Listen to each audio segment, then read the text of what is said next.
right, welcome back, everybody. We're talking now with Richard Manning. He's president of Americans for Limited Government. That is a nonprofit dedicated to restoring the constitutional limits on the federal government. Mr. Manning, welcome back to the Chris Salcedo Show. Thanks for having me, Chris. You recently wrote a column outlining why this Bolton book leak coming out of the New York Times really doesn't matter. For people like Mitt Romney and people like Susan Collins, can you explain to them, these people looking for any excuse to go against this president, can you explain to them why it doesn't matter? Sure. The facts remain the same. The fact is the president had a conversation with President Zelensky of the Ukraine. We know what was said in that conversation. The fact is that there was never communicated by the U.S. government to the Ukrainian government that the funds were on hold. So there couldn't have been any leverage that that the government was trying to get, President Trump was trying to get against the Ukrainians to engage in any investigations, because the Ukrainians were unaware that the money was on hold. And lastly, the money was delivered 3 weeks earlier than it needed to be.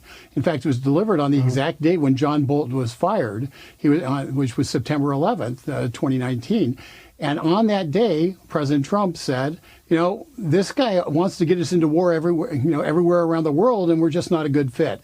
And that's the reason why Bolton was fired. And that's the reason why his ego got hurt and why he wrote a book. Democrats are out there saying that Hunter Biden, Joe Biden, Adam Schiff, these witnesses the Republicans say they want to call, if they concede to calling witnesses, they're not material to the impeachment. Now that's laughable on its face, but I would like you to address that, if you would. Sure. The entirety of the Democratic case is that the president asked for an investigation on Joe Biden for political purposes. That falls apart when you discover that Joe Biden was engaged, at least the appearance of being engaged, in corrupt activity in the Ukraine, while he was, in fact, leading U.S. policy in Ukraine. We've all seen the video of Joe Biden bragging that he got the Ukrainian prosecutor fired. He doesn't mention that Ukrainian prosecutor was investigating the company that his son sat on the board of directors of, Burisma. He also doesn't mention about the fact that the Burisma people came to the State Department invoking Hunter Biden's name, to get a meeting with a high-level official at the State Department, and that meeting got scheduled.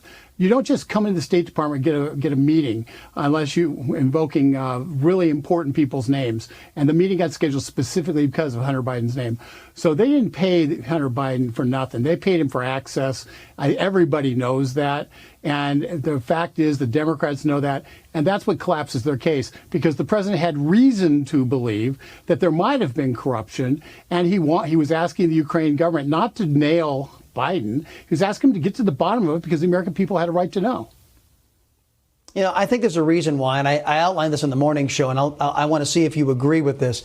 I think the Democrats have been emboldened over the decades because of the timidity of the Republican Party. That's why they are able to, right now, politicize impeachment, because they're fairly certain that the Republican Party will roll over and just allow this kind of thing to happen, because past is prologue oftentimes. Democrats get to violate the law, and a lot of Republicans like Susan Collins or Mitt Romney want to normalize this behavior rather than stand up to it. Do you think now, after now finally being stabbed in the back by these Democrats, that with this impeachment proceeding on the flimsiest of accusations, that maybe the Republican Party has awakened, that maybe they ought to consider themselves an opposition party to the Democrats for a change? Well, I think so. I think we've seen the change in attitude from Lindsey Graham, who's gone from being somebody who really wanted to keep decorum and the rules to somebody who's willing to fight. We saw that occur in the Kavanaugh hearing. And quite honestly, this impeachment is nothing more than a follow-on to the Kavanaugh hearing. One of the things, Chris, that can't be lost is there's a lot of things that are on the docket that the public wants to have dealt with, one of which is that aren't getting dealt with because of this impeachment. Neither the House nor the Senate can do anything because of it. And as things like surprise medical billing, which is extraordinarily controversial, but people are getting medical bills that they didn't expect to get. And the Democrats are trying to push through a proposal that would, in fact, create one-size-fits-all medical bills, which sounds good until you realize that one-size-fits-all that doesn't meet market needs will create scarcity for medical services in rural areas in particular. So it's a very dangerous proposal the Democrats have, and there's going to be a big fight over surprise medical billing very shortly after this impeachment is done. And people need to be aware that there are things going on in Washington, D.C. otherwise. Yeah, well, we'll see. And I'm going to swing back to surprise medical billing here in a second. I want to pivot to FISA if I can. Adam Schiff was out there claiming that the FISA court was beyond reproach, that the FBI was beyond reproach. And then 2 or 3 years later, we find out, well, no, they weren't. As a matter of fact, they were doing some pretty nasty things, changing evidence and actually abusing Americans. Was Adam Schiff just a clueless windbag, or is he hiding something? No, Adam Schiff is a shill for the weaponization of our intelligence services. He's the guy who basically went around with an empty briefcase saying we have proof that the president did something wrong with Russia, that the Mueller report blew out of the water. Adam Schiff is the exact worst person in the world to be doing oversight on our intelligence community, because he is totally in the bag for them. And he wouldn't recognize a FISA abuse if it hit him in the face. Well, let me ask you about the FISA court, because many Republicans are out there saying it's time that this thing go away, because the FISA court wanted to bring in an Obama administration official to help oversee their reforms. Of course, if it's an Obama official coming in there and doing that, it'll be more corrupt than ever before. And there's actually accusations out there the FISA court was complicit in abusing the rights of American citizens. So do you think the FISA court should stay or go?